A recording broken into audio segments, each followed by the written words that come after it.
All right, hello, welcome everybody. 4th of July week.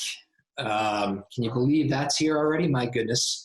2020's been weird, doesn't quite feel like it. My name's Drew Moholland. This is my wife, Sarah Conway. Hope everybody's doing all right out there. We're pretty excited for this show. You're excited, right? Very excited. I never point with a pen. That feels weird. It's a weird point. You are excited. We're both excited. We're big fans of, as many of you, as pretty much everybody who knows us knows, we're very big fans of the Dave Matthews Band. And we have a member of the band on today. Jeff Coffin's coming on. He's the sax man, which I'm excited about. We've seen him many times. Many times, yeah. So that'll be good. We're actually, I think, probably first summer, and how long we haven't seen him? The band? I don't know. We usually go every summer. So we were just saying, usually we take, times. This is actually just coming up. 4th of July weekend is usually we start planning a trip for your sister whose birthday falls always around a show. So we always do a show for her birthday, and we don't know what to do now. I don't know how we're going to celebrate. Find another way. Boston, of course, a very big fan base for that particular band. He's got several of those all across the country. But I have a lot of questions for Jeff because he's kind of for a while he was the new guy in the band, but it's not really the case. It's been a long road now after the tragic death of Leroy Moore. He kind of filled in, and there's no replacing Leroy Moore, but Jeff has kind of done it, and he's done it pretty seamlessly. It's been fun to watch, and that's not always the easiest thing to do. So I have a lot of questions for Jeff about that. Jeff Coffin, and Jeff has his own solo career too, so we'll talk about that.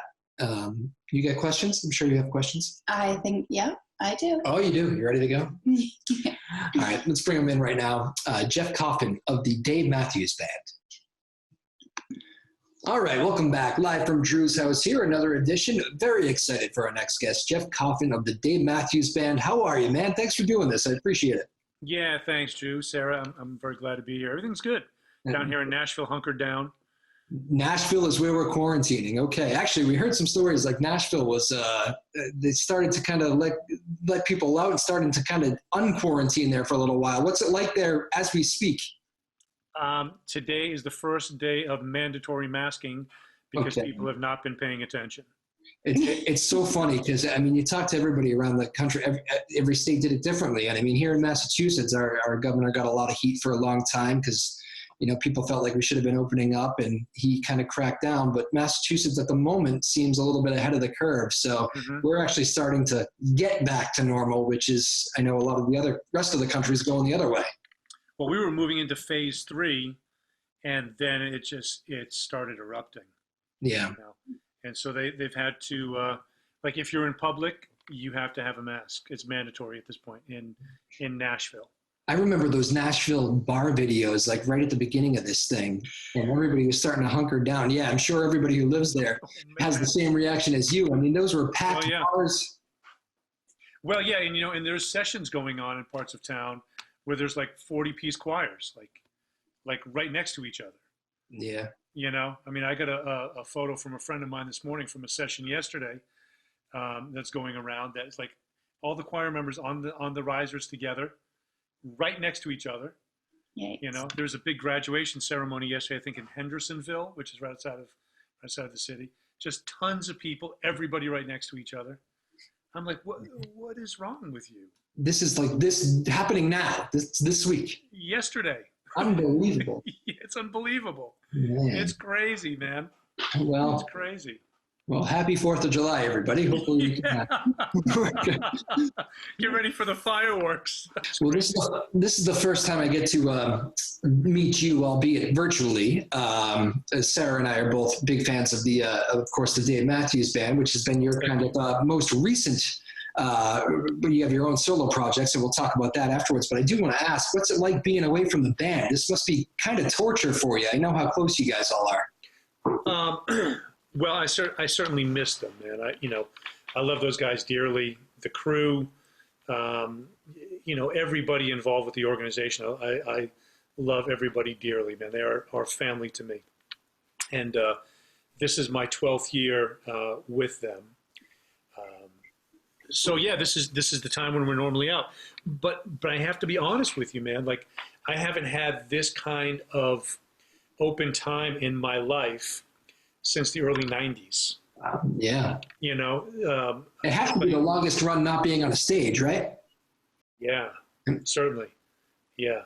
Because I started out with the Flecktones in 97, and I was doing some other stuff, you know, in Nashville before that. But like the early 90s, when I kind of first got here and was establishing, I had this kind of open time, but I didn't have a studio. I didn't have, you know, I wasn't writing like I'm writing now. I wasn't recording like I'm doing now, et cetera, et cetera. So this has been a unique opportunity for me, one that probably won't exist again in my lifetime, to really hone in on some of the things that I've been interested in for a long time and trying to finish. And so some of that has to do with, you know, recording. I'm literally in the middle of like 25 different tunes right now. And they're all over the place. You know, I mean, it's from like some stuff with the guys from Preservation Hall, to, you know, Brazilian musicians, to, you know, musicians here, some musicians from Sound Tribe Sector 9. It's all over the place, you know, and so I'm very excited about that. I'm working on a new book. Is that right? Wow. I've been recording for other people. I've been teaching a bunch, doing lesson packages, and so it's just been like nose to the grindstone, man, every day. Lesson packages, is that over virtually? Yeah, yeah, through Zoom, yeah. Really? Okay. How's teaching through Zoom? It's been really great because I teach at Vanderbilt University also here in Nashville. I've been there for now 6 years in the fall. And so at the end of their last semester, our last semester, we had to move everything online. And but I've been doing this for 5 years anyway. So when I first started teaching at Vanderbilt, when I went in for the meeting with the dean, I said, well, I'm really honored that you would have me at Vanderbilt. It's a great university, a very open and liberal university. And I said, but I'm about to leave with Dave Matthews for Europe for 6 weeks.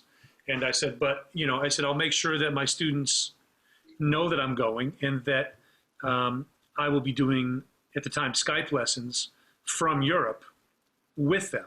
So I met with all my students. I said, I'm calling you all together. And I went over with them. I said, look, I'm about to leave for 6 weeks. And so we all got together, talked, got to know each other a little bit.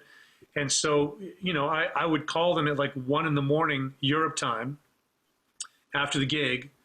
And I'd be teaching like in a hotel room in Ireland or something, or somewhere in Germany or wherever, you know. And I remember one time, I love my students, man. They were so funny. I remember one time they were like, what time is it over there? I was like, well, it's like 1:30 in the morning. They were like, man, shouldn't you be sleeping? I was like, man, I said, you worry about you practice. I'll worry about me. You know what I've done for a living my whole life here, right? But so it was an interesting way to have to approach it. So it's actually really good. Now, I've got a student in Spain who's a doctor, who's a clarinet player. He hasn't played for like 20 years, but he was very good apparently when he used to play. And so I think he's done 3 lessons so far. I do like 3 and 6 lesson packages, and so there's some consistency. Like for the younger players in particular, I've got a couple that are like 13 years old. Yeah. And I limit them to 3 lessons because I don't want them to feel overwhelmed or overcommitted. But if they want to do 3 more, they can do that also, of course. But it's been really good, man. You know, I say there's 65 minutes. there has been some that have gone over 2 hours, you know. Yeah. And I still count it as one lesson. But we get in the groove. We get in the middle of really digging into some stuff, you know. And so it's part music, it's part life, it's part philosophy. It's, you know, it's sort of it runs the gamut of all the things that I'm interested as a musician, that you know, people who are creatively inclined are inclined to discuss and deal with through a discussion, through an interaction, through a relationship. And, a couple of my students are professional musicians who are multi-instrumentalists that are, doing session work from around the world and but are looking for very specific things to work on. Yeah. And so I kind of do it the same way that I do with my students at Vanderbilt, where we identify strengths and weaknesses, and we talk about different ways to approach weaknesses, and but getting them to understand the process of teaching themselves. One of my big things with my students, because I meet with them weekly when we're in session at Vanderbilt, which I love. I never thought that I would enjoy that as much as I do, because I've always gone out and done clinic work, working with large ensembles. I'm there for a couple, maybe 3 days at the most, do a concert. Thank you. See you guys later. I'm out, And so when I got asked to teach at Vanderbilt, having to go in there each week, I just didn't realize how much I would love that. Yeah. Getting to know the students and creating a friendship and developing a relationship with them is really been momentous for me. Do you make them call you professor? No, it makes me laugh when they do that. It's always just Jeff. My students be like, Professor Coffin or Mr. Coffin. And I'm just like, wait. So, I mean, the idea is to break that barrier down immediately so we can communicate, and I hold their feet to the fire. But we laugh a lot during lessons. That's mostly what we do, is we laugh. Yeah. But they work hard. And so, especially in a college situation, these students are coming out of high school. They're, for the very first time in their lives, most likely independent, making their own decisions. Every day they have to answer to themselves, of course, to their teachers also. But the important thing to remember also is that they have no idea what they're doing. Yes. So I end up being, because I'm older than a lot of their parents, which is crazy to me. But so I'm sort of a parental figure, but I'm also a hang. I'm also a professor. It's I think I represent a lot of different roles. We all, as educators, represent a lot of different roles to them. Yeah. And so I think it's the same when I'm working with other students on Zoom, like older students. There's a similar, kind of an older brother, mentor kind of relationship that exists. But we too laugh a lot. I've been watching it every day from home. Sarah teaches children with autism out of the New England Center for Children in Southborough, and so she's actually teaching from home as well, which is fantastic. That's wonderful work you're doing. Yeah, well, we had to do it really, figure out how to do it online really last minute. But it sounds like you had things set up beforehand and were kind of comfortable with it. Yeah, a little bit. So I'm interested, because I know that for children with autism, that change can be significantly difficult for them. Yeah. So I'm wondering, with you having to do it like this, without having the physical distance and interaction that you likely have with them on a daily basis. What's that like? How have you kind of dealt with that? Yeah, it's been crazy. It's different for every student. So we try and really individualize it. And, sometimes it's more like supporting the parents. And then other times it's, they can handle a one-to-one and actually doing lessons over Zoom. So, but it's been a learning curve. I'm sure it's been really challenging. Wild, Yeah. Well, good on you for doing that. That's great. It's always good when people ask you questions. I always think that's perfect. It's a nice role. I'm not used to talking too much. I usually do the listening. I have to. One thing I've always wanted to ask you, Jeff, is I've always thought this must be a very difficult thing. So you end up joining. You said 12 years now with DMB. Yeah, 2008. Yeah. Yeah, which I've always kind of. For me, it doesn't seem that long ago, but I guess time flies by. Yeah, same. Sure does. And it's one of those things where I've always thought that has to be like the toughest thing to bring somebody into a group that's established and has been playing for so long. What was that like for you? How did that happen for you? And I wonder, you made it seem seamless. It's like that's not the easiest thing to do. You jumped into this band, and now a decade later, it's like, oh yeah, that's right. He was added a little bit later. People don't really always think of that. Yeah. Well, it's interesting, man, because I kind of did that with the Flecktones also. Jumped into an established group. I'll tell you a little bit about that later on. But with Dave, I was actually in New York at a friend's wedding, and my girlfriend at the time, my now wife, Leoko, was with me. And we were driving from New York to Massachusetts to visit my grandmother in Hudson on Brook Street at the farm. Our former town, yes. Right. And so I got a call from the Flecktones manager in the middle of that ride. And he said, hey, I just got a call from DMB management, Corin Capshaw. And he said Leroy was badly injured in an ATV wreck. And they're in the middle of a tour. And they're wondering if you can sub for him for a few months until he's recovered. And I said, yes. I said, when do they need me? He said, right away. I said, okay. I said, what's right away? He says, the next gig's tomorrow. Oh, wow. In Charlotte. Charlotte, okay. So I said, okay. I said, I'll tell you what. So I told him what I was, in the middle of. And I said, can you call and get more information? Let me make some calls. I said, but tell them yes. And I said, I'll cancel what I have over the summer. And because the Flecktones were off at the time, I was still playing with Bela. We were off until December that year. And so I called my stepson in Nashville, and I said, hey, what are you doing tonight and tomorrow? He says, nothing. I said, can you drive all my gear from Nashville to Charlotte? Told him what was up. So he said yes. So he drove everything to Charlotte. I got to my grandmother's house, of course, where there's no cell signal to be found. And so we're trying to figure all this stuff out, as I'm walking around trying to get signal.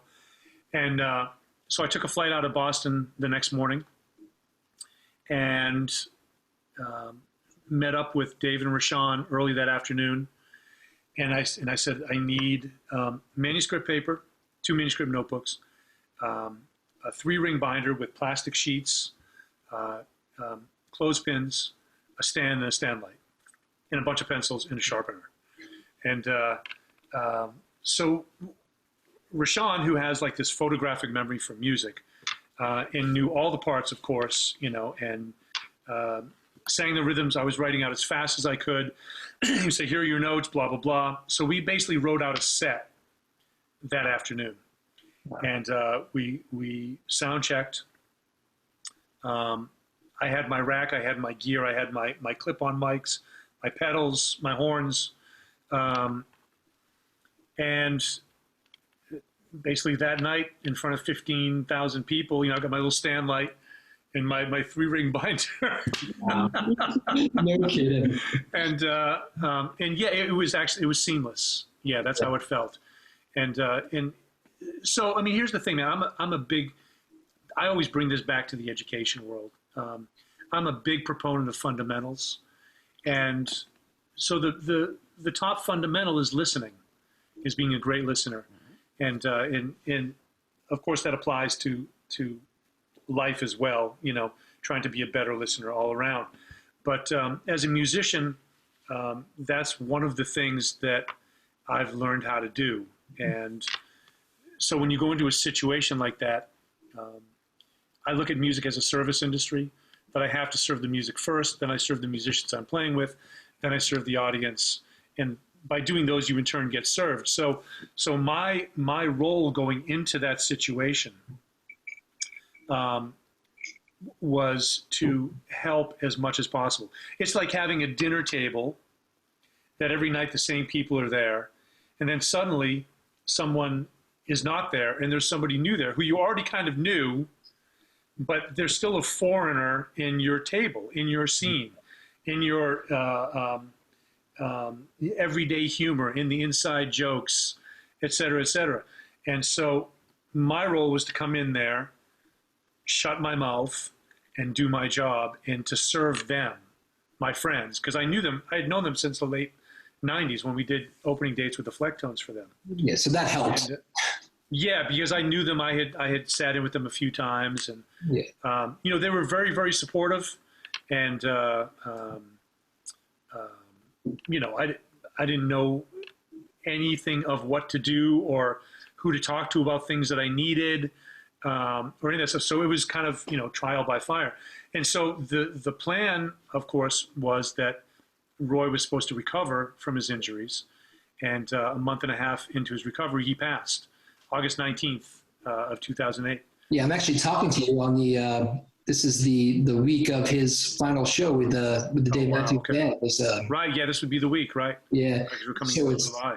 One thing I've always kind of envied about you, and I guess probably any pros pro would probably kind of take this approach, but you have never tried to be him, though. You are completely your own guy, and it's just changed the dynamic a little bit. And I mean, it's just taken it in a different direction. And I think that's the only way this sort of thing works, I think. Yeah, I would agree. I mean, here's the thing, man. You can't replace somebody. You know, there are things, you know, because I had to study this music so deeply to learn it. I mean, there's like, you know, upwards of 150, 160, 170 tunes now in the catalog. And so in early 2009, when I memorized the catalog, because we didn't really talk about me staying with the band, or even if the band was going to continue until the end of 2008. And so when it came time for me to memorize the book before we went back out on tour, you know, for a month, 3 to 4 hours every day, I put the iPod on shuffle and just played along. And so, you know, Roy's influence, I mean, I've listened to him now probably close to as much as I've ever listened to any other saxophone player. Yeah. You know, because of the necessity of learning this material, which is asymmetrical at best. Yeah. You know, it's not like we're playing AABA form. This music is asymmetrical and arranged in a way that is very unique and very unusual. And so some of the things that I play are directly from what he played. But improvisationally, we're very different players. We have a very different sound, a very different concept, and a lot of the same influences, of course, but the way you interpret those influences through, like kind of through your own lens of musicality, is very different, you know. And but I think one of the common things is that there's a vocal nature in our influence that informs how we play. You know, and Roy, you know, had this very vocal nature of the way that he would play, the way that he would sort of caress a note. You know, just a beautiful, beautiful player, and very unique. You know, when you listen to him and you're like, oh, that's Leroy Moore, and so you really hear that. But he spent his whole career with that band. Yeah. You know, was he 46 when he died, I think? Yeah, and from what I heard, he had one of those, he was one of the guys that, and maybe you can shed some light on this. I'm not sure who can get in Dave's ear and kind of, you know, put him on a different track or whatever, but I heard he was one of those guys who could be the guy that said, you know what, let's try this. Where you said you tried to step in and shut up for a while. I'm sure you didn't feel that power right off the bat, you know, to do that. Well, it's interesting, man, because my role with the ensemble, I mean, that's the thing. Like when you are in a group, you know, you have a certain role within the ensemble. Yeah. And, you know, Buddy's the newest guy in the group now. Yeah, Buddy Strong. But for 10 years, you know, it was me. And so, you know, like there's plenty of cooks in the kitchen. And so my role is to kind of serve what is best for the band. And so, yeah, I mean, I think that Roy did have that role. And I think that Roy was really paramount in helping arrange a lot of the material also. you know? Yeah. And I remember going in during the Lily White sessions. We visited the band.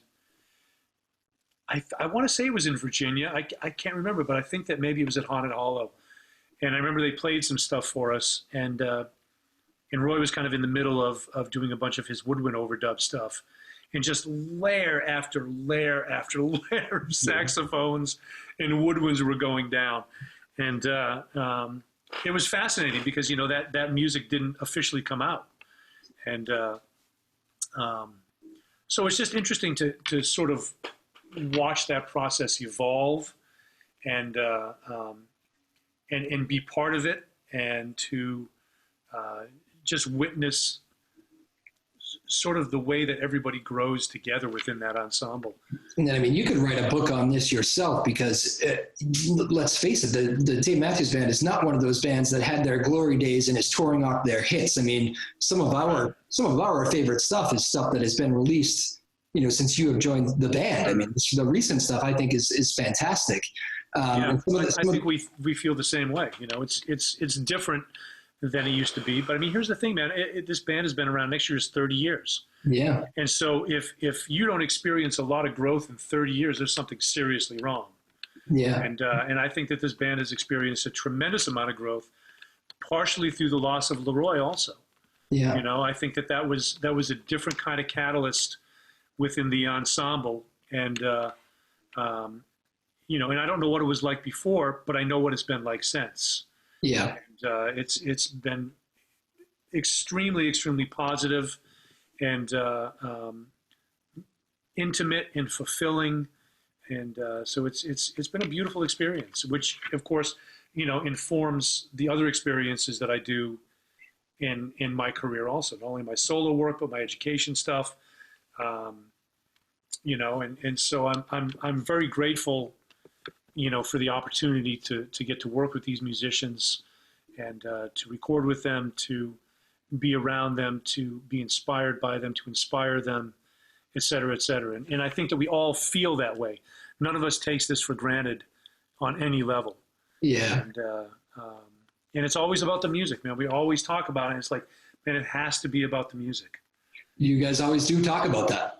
Yeah. Mm-hmm. Really? Yeah. Those are the backstreet. I wonder. So I know you guys script out a set list. I can see you have it in front of you, mm-hmm. But I definitely know that there are certain turns during a show, and I mean, you know, whatever it be, the jam band fact of it. You know, you go. A lot of times they'll throw it to you, and sometimes, and maybe it's controlled chaos, and you do kind of know it's coming, but sometimes they'll throw it to you, and I think you'll be like, all right, what are we going to do here? And then you just roll with it as a band, which I think is always one of the greatest things to see at a live show, is something that you're not expecting.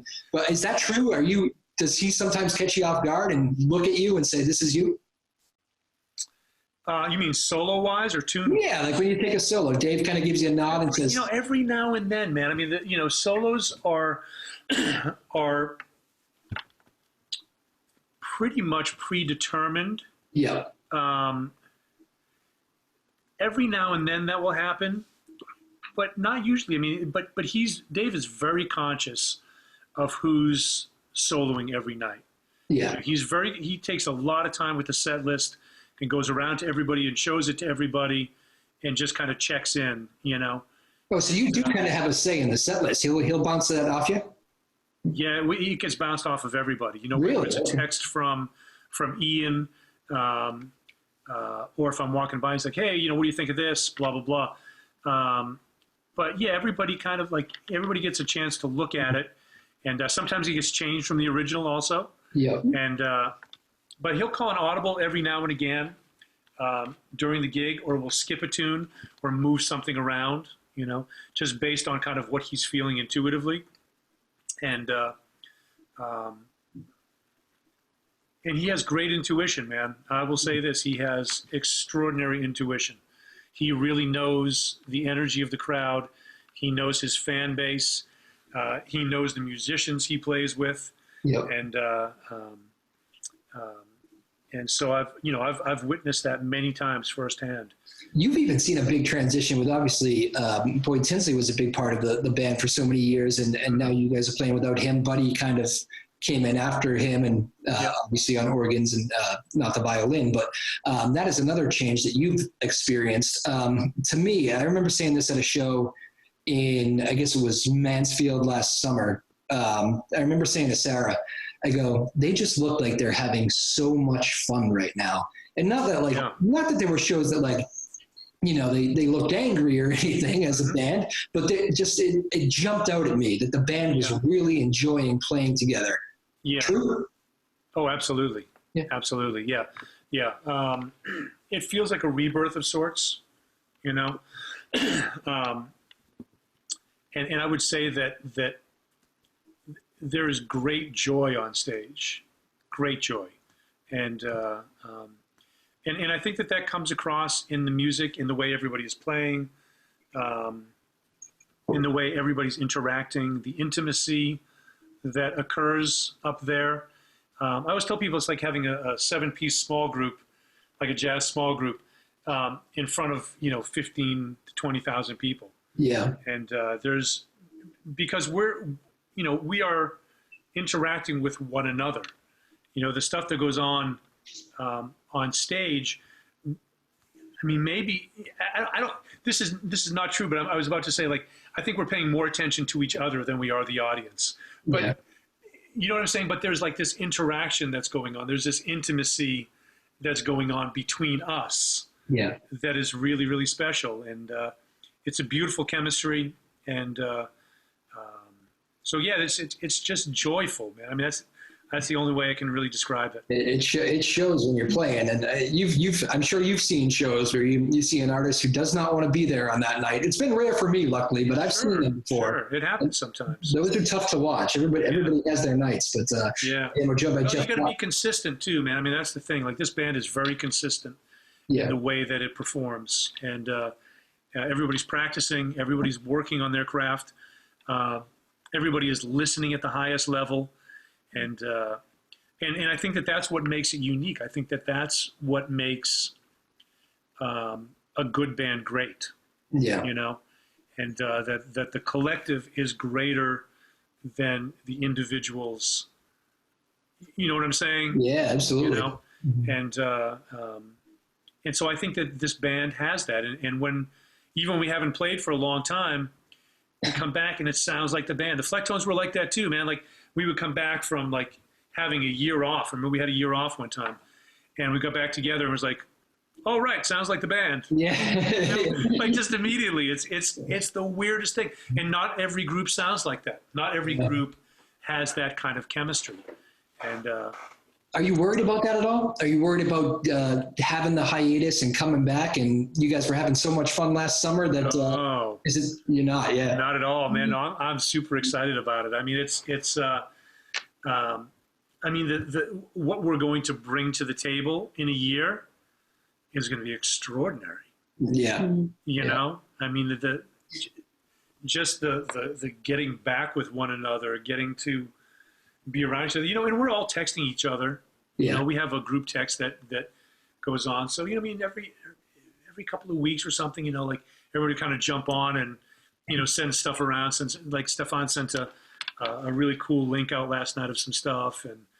And of course for Father's Day, we're all, happy Father's Day to each other and that blah, blah, blah. Yeah. So we all keep in touch, and, are you guys all watching Dave do the virtual thing too? Because he's been we were saying the other night, he's been out there. Yeah, he's been a good job being out there through the tough times and really giving it to his fan base, which I think is always cool. Yeah. I saw the thing he did in New Orleans. Well, for New Orleans, Ben Jaffe is a dear friend of mine from Preservation Hall, and that thing they did a few nights ago, last week sometime, and. So yeah, Dave's been doing a lot of that. I've been doing live streaming every week from my studio here, and it's a different life, isn't it? It's weird, man. Have you gotten used to nothing coming back at you yet? I remember, I don't know if you know Ryan Montbleu, who's I showed a drive-in show of his the other day, and sat down with him for a few minutes, and we were talking about how the most the weirdest thing is doing the live stream, and like he's had a girlfriend and the girlfriend's daughter in the house, and they would clap afterwards. And he goes, I got to tell you, it sounds like a sad bar. That can't happen anymore. No more clapping. So it's weird having nothing come back at you, though. Well, yeah, it's interesting because, it's sort of like, because I do a lot of clinic work also with, students around the country. And when we travel, to different countries, I usually try to hook some stuff up there too. So I'm kind of used to talking and not having people respond. Yeah. Because I'm presenting material, so I'm kind of used to that. So like 45 minutes, like when I live stream, it's usually 45, 50 minutes. And sometimes I have guests on, so I interview them and talk about things, and which is really interesting for me. But talking and not having anything coming back is not that unusual for me, in that situation. And sometimes I have to do it for like 2 hours, which is really hard. And if I'm doing a couple of classes, 2 or 3 classes a day like that, sometimes, man, by the middle of the afternoon, I'm like, man, I need a nap. I feel like I've been in a museum for like 6 hours, and my brain is it's just got so much information packed in there. Do you ever just grab the sax and say, you know what, I'm just going to play for a few? Oh, no, I do that too. Yeah. But it's still me presenting. It's still me, doing that. And so, yeah, it's interesting and unique. And, sometimes like when I'm doing the live streaming, I'll play live, or I'll record a solo live into Pro Tools and have the camera up on Pro Tools so they can see what's going on. And then I'll play it back. And then a lot of times what I'll do is I'll do a mix down of the tune and give it away for free for like 48 hours or something, like that particular version of it with the solo that they watched and heard me record. So it kind of ties them in a little bit. And what's been interesting to me, though, is that at the beginning, when everything kind of started shutting down, people were clamoring for music. And I've watched it kind of steadily decline. I've talked to a bunch of people about this, and they've found the same thing, that it's really tapered down. And part of it's the time of day. Part of it is that there's a lot of people now that are sort of out and about. Because I do mine at 7 o'clock on Central on Friday nights, And so now people are like socially distancing dinner. They're blah, blah, blah, blah, blah. So it's not as unique as it was. But I'm still doing it, man. And I've been doing it to raise money for local Nashville musicians. That's why I started doing it. And so I will have raised about 10 grand. Wow. When all is said and done. And so, thank you, man. Congratulations. So, thank you. So this studio, my studio is 24 by 24. It's a big lot. Oh, look at that. And so when it opens back up, that I can start having musicians back up here, I'll have like trios or quartets, and they'll be able to have their PayPal info up, so they'll be able to get tips. But the money that I've collected, 100% of that goes to them, So I'll be able to pay them like it's an actual gig. So they'll do like a 45 or 50-minute set. We'll talk a little bit also. So no more than an hour. And we'll do it on Facebook Live. And so I record everything also. So they get the recording, they get the video, and they get paid for the gig. Yeah. It's so true, because I talk with a lot of when we're usually in the studio here, which is actually out of Newburyport, which if Massachusetts, that's a little further north. But and I'll talk to all these local musicians who are just saying people just don't understand how. I mean, the people that play the bars and the restaurants and the small theaters, I mean, they lost everything. Every sort of income, and not all of them are getting help. I mean, it is amazing the toll that this has taken on the local musician. Right. Yeah, so, we've had to figure out creative ways to get creative. Yeah. And so, I know a lot of people who are doing live streaming, just trying to do anything they can at this point. And so that's kind of the primary reason that I did this, is that I can help my local community by collecting money for them. And the website is itastudiostreams.com. So my studio is called Into the Air, so itastudiostreams.com. There you go. And so there's a PayPal link there, and no amount is too small, no amount is too large. Yeah. And so it's been really great to have people donating into that, and and hopefully soon we'll be able to kind of get back to having people here doing that. But the other thing I've been doing also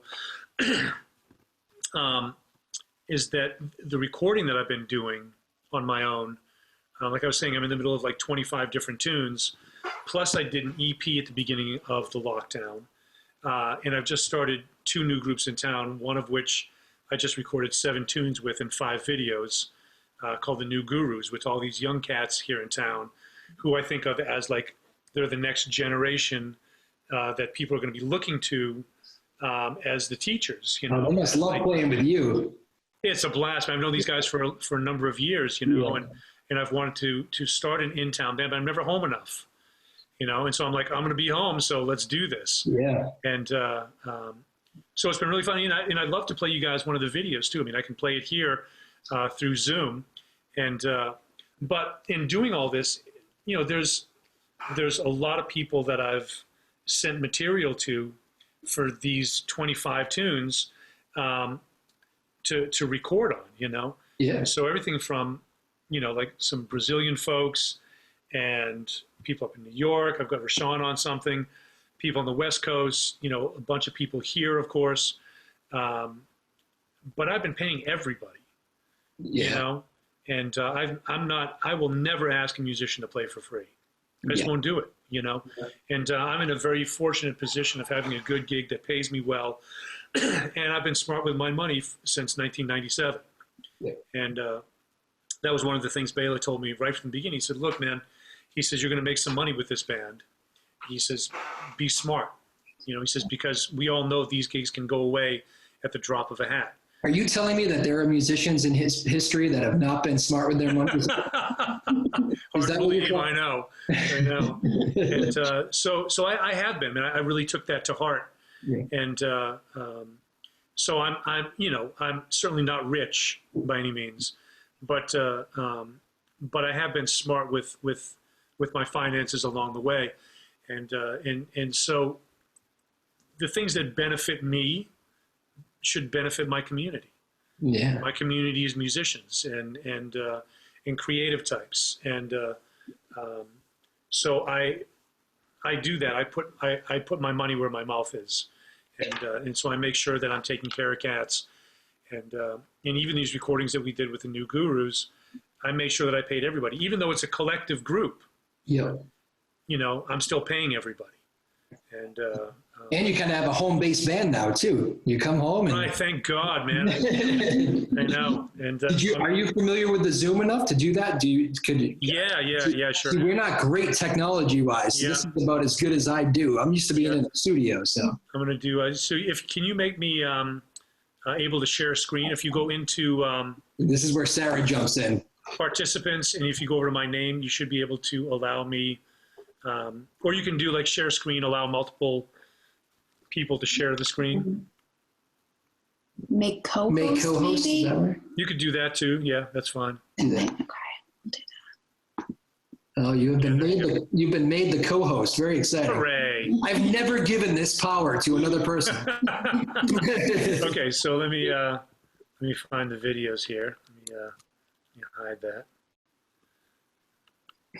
Wow, what a different ride this is. First, again, we're joined by Jeff Coffin of the Dave Matthews Band, and a musician, and coming to us from Nashville, which is getting stricter on quarantine, he tells us today. Yeah, sure is. Okay, so I'm going to, let's see. I'm going to play this one. This has this crazy soli at the end of it. Look at this. This is fun. So for people that don't know what a saxophone soli is, or a soli, it's something that instrumentalists play together.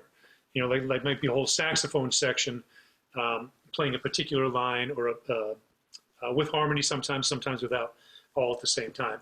And so there's a thing towards the end of this that is really tricky and really hard to play.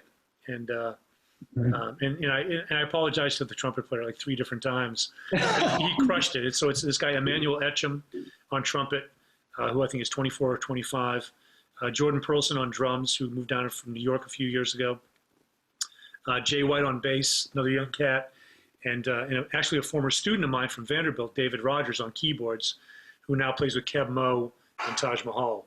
And he's brilliant. He's absolutely brilliant. So this is a tune called Where Do You Hide Your Mind? This is one of my tunes.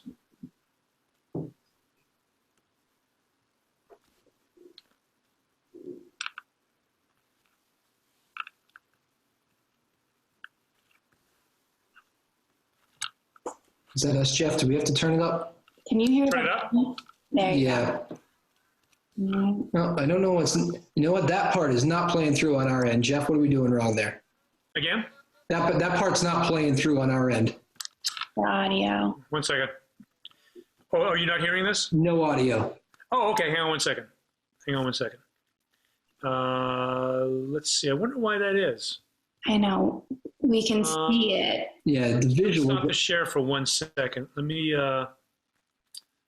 go under the audio here, under the screen share. Yeah. 1 second here. That's nice. Go to advanced. Oh, maybe I didn't have share. Oh, I didn't have share computer sound. You got it. Okay. There we go. All right. Tell me if you can hear any of this. Okay, so I'm going to go back to the top. Sorry about that. 32 seconds of silence. It's our dedication to the cage. All right, here you go. And if the volume needs to come up, just do this. If the volume needs to come down, do that. Should be good. Awesome.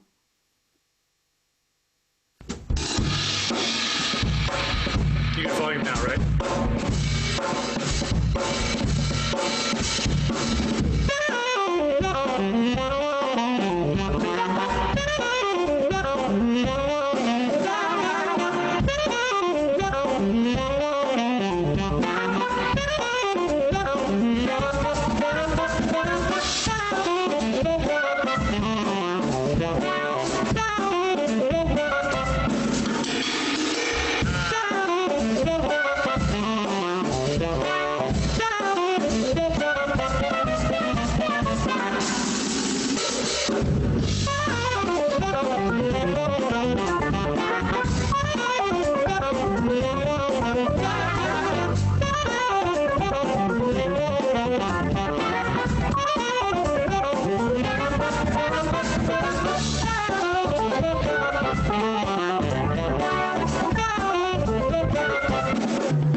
Nicely done. Yeah, thanks. I love watching you watch that. You've probably seen that 1,000 times, and you're still smiling back there watching that.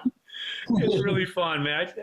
I love watching people play. I love, checking out like what they bring to the music. Yep. I always tell people that my favorite time on stage is always when I'm not playing, and with the caveat that's probably everybody else's favorite time, also with me on the stage. No, I'm just kidding. But it is. I mean, I love being around musicians. I love being around creative people and witnessing what they do. Yeah.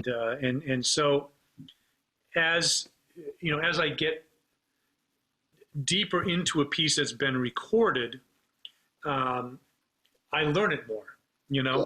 I learn what everybody's doing, where they're playing, where they're not playing, what their lines are. So there's a familiarity that starts to exist that didn't necessarily exist before, And so that's kind of one of my favorite things, is to kind of witness what everybody else brings to the table. Two of my favorite things are only in quarantine times. So you see the trumpet player playing with a sink next to him. That's great. Yeah, the ISO booth. That's great. Exactly.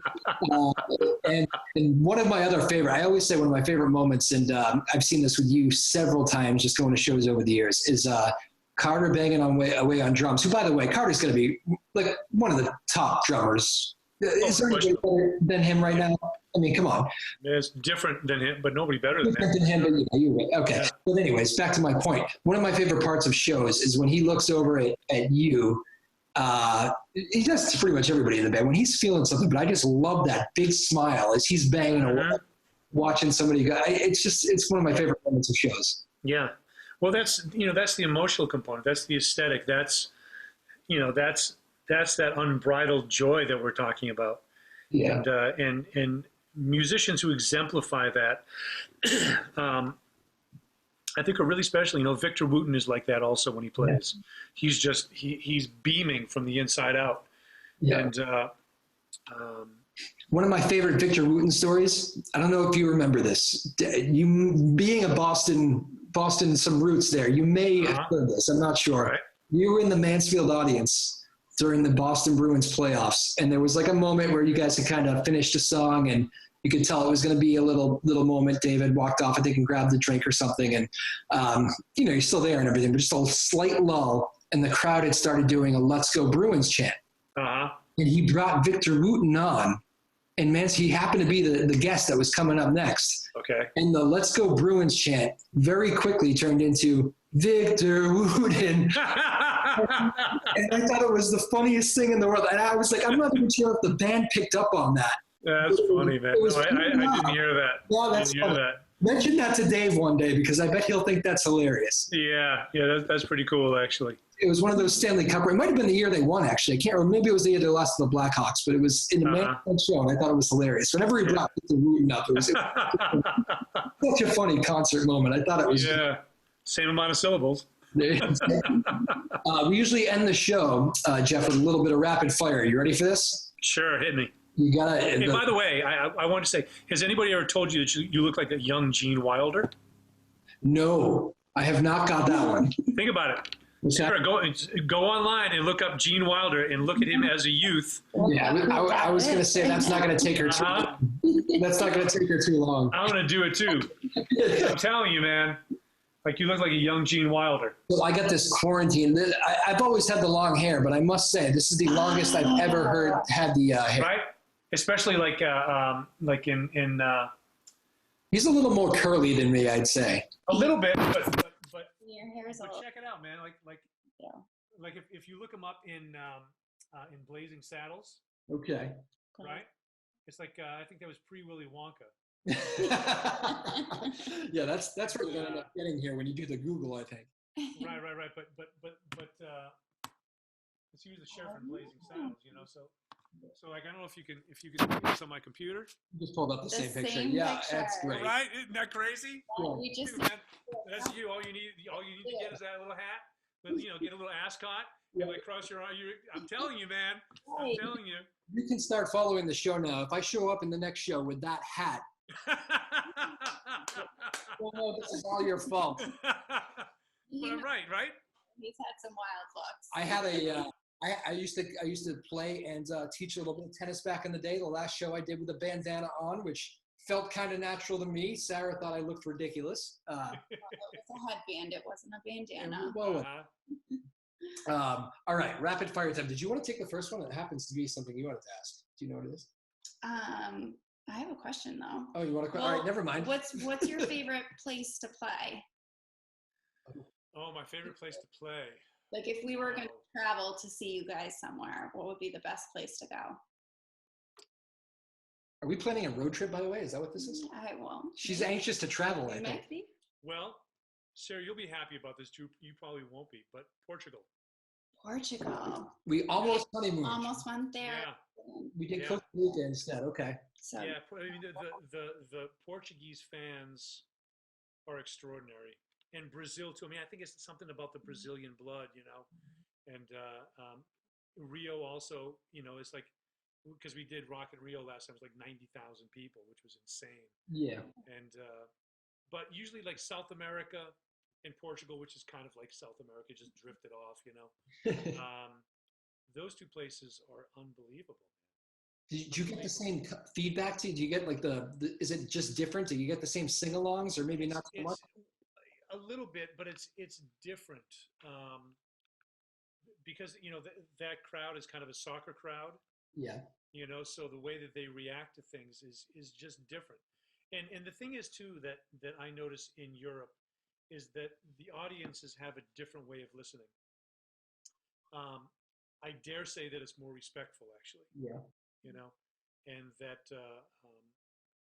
like I remember playing places in Switzerland and Italy where literally the crowd was silent except for a few Americans screaming their heads off. Yeah. And but the crowd quickly put a kibosh on that also.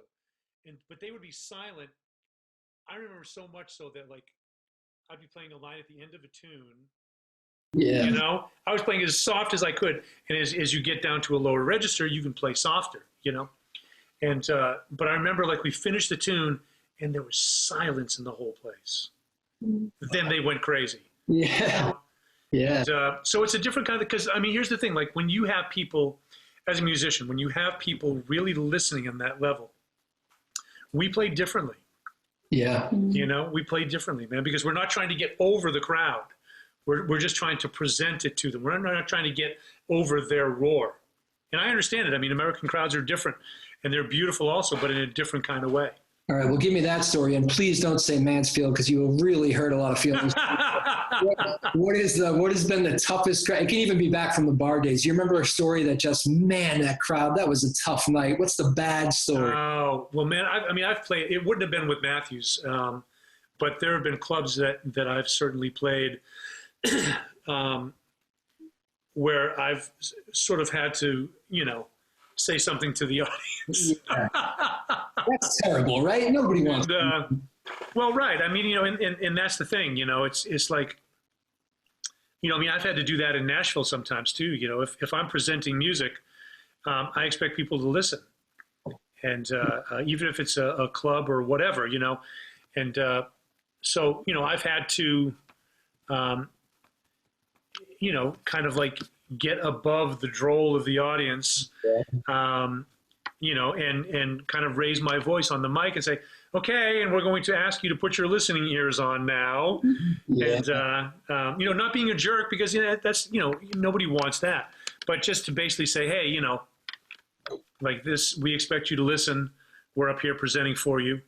And, but I mean, here's the thing, like the American audiences are loud. They're verbose. It's beautiful. The energy is incredible. Yeah. You know, and if I was going to have to pick a couple of places in the U.S. that I really love to play, the Gorge is unbelievable. You know, it's really, really beautiful. It's tough because it's really dry up there. So for me and Rashawn as wind players, it's a little tough. You actually feel that, huh? The dryness, yeah. And altitude is tough also. So I'm not going to pick a place that has altitude. Tom Brady used to struggle there too, if it makes you feel any better. Yeah. But, you know, playing Boston Garden for me, being a Massachusetts native, you know, the first time there for me, man, you know, look up and, you know, you see all the Celtics banners and the Bruins banners and all that. And was that just last year, 2 years ago? Because you guys have the first time we played. Well, that was maybe the first time at the New Garden. The New Garden, yeah. But and Fenway too, man. Playing Fenway for me, yeah, unbelievable, dude. So you guys did that for the first time early on. I always think to myself, I was like, I feel like they've done something differently there, where they have made it so even those seats, like if you went into the infield and you were underneath the hood, it got tough. I mean, sound was just bouncing everywhere. That was a tough experience, which is obviously not the band's fault. I mean, you're playing at Fenway Park. I feel like they have gotten better at concerts at Fenway Park, the people that put those things on. Well, they had to. It was because it was terrible. Right. I'm happy you said it and not me. Yes. Yeah. But, those kinds of places that have a particular meaning for me, like Fenway and the Garden. Yeah. And playing Madison Square Garden too was incredible. And the Beacon Theater in New York was amazing to play there. I like Alpine a lot. Yeah. It's just got a really great vibe there. And there are certain amphitheaters that sound better to all of us on stage, the way that they're warmer, because they can sound very, very cold sometimes. And, the way that the sound just disappears. And the ones that kind of circulated back to us are more enjoyable. When you guys go to all these return places, like Mansfield, the band plays pretty much, every summer, except for some Fenway things mixed in. But is there like a warmth that you feel when, I remember this road, you pull in? Of course. Remember the backstage, all that? Yeah, of course. I mean, we see some of the same people backstage also, and some of the same people in the audience. I mean, we remember people. Yeah. Because we're looking at the audience also. So you realize that for the first few rows, we're making eye contact also. Yeah. And so that guy put the sign up the whole time last time. That damn guy wouldn't put the sign down. Could happen sometimes, right? For sure, man. Yeah. What's the? I asked a bunch of Dave. In the Dave circle, I asked what would be the one question you'd ask, and here the weird thing kept popping up. I actually wouldn't have thought of this as a top question, but apparently it is. What are the tour buses like? Because all these people see you guys pull out. It seems like everybody, I don't know, does everybody have their own or whatever? No, okay. There's a lot of them. There's a lot of them, yeah. It's a big group of people. But me and Rashawn and Buddy are on one together. Okay. And what are they like? Well, they're it's kind of like a big motorhome. They have bathrooms in them. They've got refrigerators, TVs. Yeah. They're super comfy. There's bunks, of course. It's just kind of like a big glorified motorhome, basically. Yeah, right. And so it's kind of where we hang our hat, and we spend a fair amount of time on those, obviously, throughout the year, but it's kind of our home away from home, and in that we have our clothes in there, we have our gear in there, and it's our sanctuary, basically. It's our sanctuary. A lot of real life conversations in there, right? Yeah. I mean, we hang and listen to music, or, here's the thing. Everybody's very respectful of each other's space also. And if somebody just wants to be left alone, there's plenty of places to be left alone. And, but, again, everybody gets along so great, man. It's just, it's just a big hang. That's a cool moment driving out, right? I've seen people literally run out of venues to see you guys on the tour buses. Yeah. Just to give one last thank you. Yeah, right. Yeah. So, we'll sit up there and wave and watch people and laugh as they're running and tripping themselves, We're not stopping. The bus will not be stopped. All right, a couple rapid fire. Favorite song to play live? Oh, God.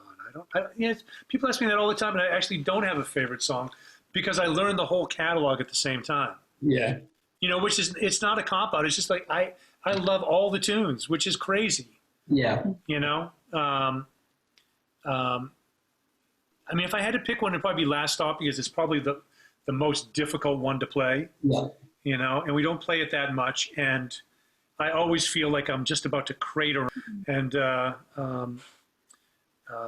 So I don't know. I'm just going to throw that one out there. Yeah. It's not necessarily my favorite tune to play, but it's one of the most challenging. What is the who's the funniest member in the Dave Matthews Band? Oh, Dave, for sure. Is it? Yeah. Oh, yeah. Oh, yeah, yeah, yeah. No question. What do we not know about him? Because he's like kind of I don't know. He's very down to earth, but he's also like quirky at the same time. I don't know how else to explain it. What do we not know about him? He's just a unique character, man. You know, I mean, he's extraordinarily charismatic, obviously. But yeah, I mean, he's a very down to earth human being, man. He's very much a family man, and but he's one of the funniest human beings I've ever known. He's a great storyteller. He's a great storyteller. Yeah. I have found him really connecting in these times too, which is a cool thing. Sure. Moments. Yeah.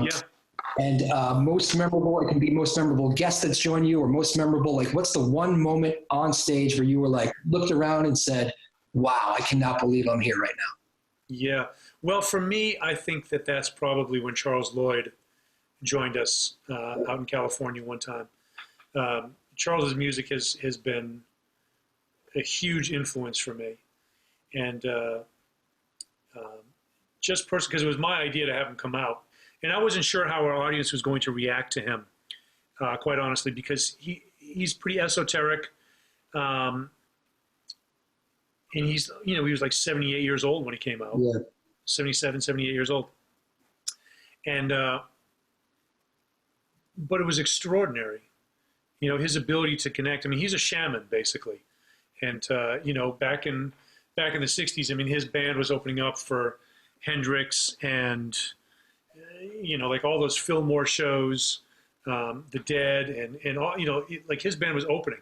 He was a rock star, man. Like he would come in furs, like the whole deal, man. And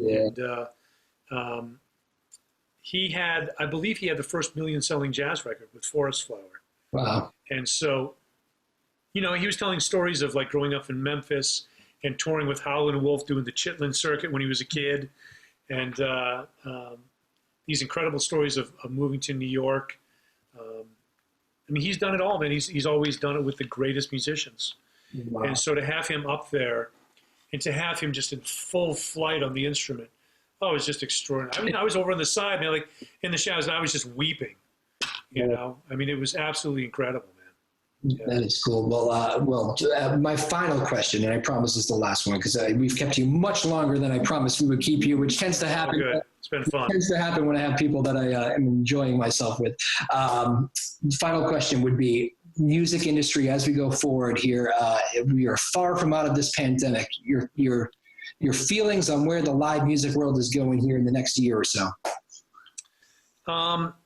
Well, you know, I've actually given that a lot of thought, and you know, places are going to open, and there's going to be a limited, for a time being anyway, it's going to be pretty limited. So I think that a lot of it is moving online. I think we've seen that. I think that people are just trying to figure out creative ways of being creative to reach people and to share stuff. So I think there's going to be more and more video content that's being produced. I think that there's going to be more live stream concerts. I mean, we have to get out of the mentality of this being a tip, like a tip jar thing, because you can't. You know, I mean, here's the thing, man. Like if you're playing for tips, it's a hobby, right? You know. Yep. So these live streaming platforms that are starting to move forward, where you're actually paying to see a group, I think is going to be really important. Something like what Nugs is doing, for example. Yeah. And there's, I think James Casey's got something going. Michael Weintraub's got something going. You guys are actually showing, the Nugs thing is just for those of you who aren't as tapped into the DMB stuff, you guys are actually showing live shows once a week. And it's like, you know, I guess theoretically you could dig that up somewhere else and watch it, but it's like a community event. It's at this time, we're all going to watch this together. And there is something cool about that. Yeah, there is. And our fans are family, not only to us, but to one another also.